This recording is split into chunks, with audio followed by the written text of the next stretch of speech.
90-এর পরে যারা বলছে যে 90-এর ডাকসুর কথা বলছে, 90-এর হাওয়া বইছে, 89-এর ইলেকশনে কিন্তু অন্য একটা পার্টি পাস করেছিল এবং তখন বেগম খালেদা জিয়া বলেছিলেন ইলেকশন রিগড হয়েছে, যেটা ঢাকা বিশ্ববিদ্যালয়ের সাথে কিন্তু এটা মানে এটা নিয়ে আন্দোলন করেছে তারা এবং আন্দোলনের সংঘর্ষও বেঁধেছিল। এবং তারপরে আমরা কি দেখেছি, তারা যখন ক্ষমতায় ছিল বোমা উৎপাদন করতে যে প্রথম যিনি নিহত হন ছাত্র দলের ইতিহাসে, তিনি কিন্তু বোমা উৎপাদন করতে নিহত হয়েছিল এবং বোমা যখন ধরা পড়ে তখন তারা আবার আন্দোলন করে, যেটা আমাদের গণতান্ত্রিক অধিকার।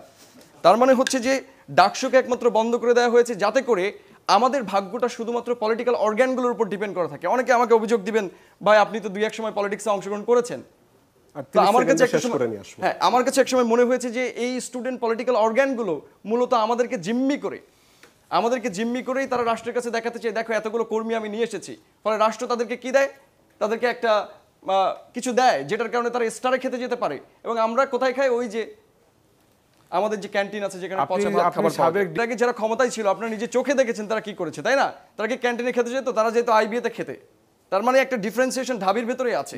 আমাদেরকে আমরা যদি শেষ করে নিই, হ্যাঁ, এটার একটা ট্যাগিং দেখেন, যে মাঝে মাঝে বলে না যে ফকিন্নি ওয়েস্টিনে কেন যায়, তার মানে ঢাবিকে একটা স্ট্যান্ডার্ডাইজেশন করা হয়েছে যে এখান থেকে তারা বেরোতে পারবে না, কিন্তু তাদের ছেলেমেয়েরা ঢাবি থেকে যারা নেতা হচ্ছে তারা ঠিকই সব করতে পারবে, তাদের ছেলেমেয়ে বিদেশে পড়তে পারবে। শেষ করে নিই, সো এটা আমি বলছি।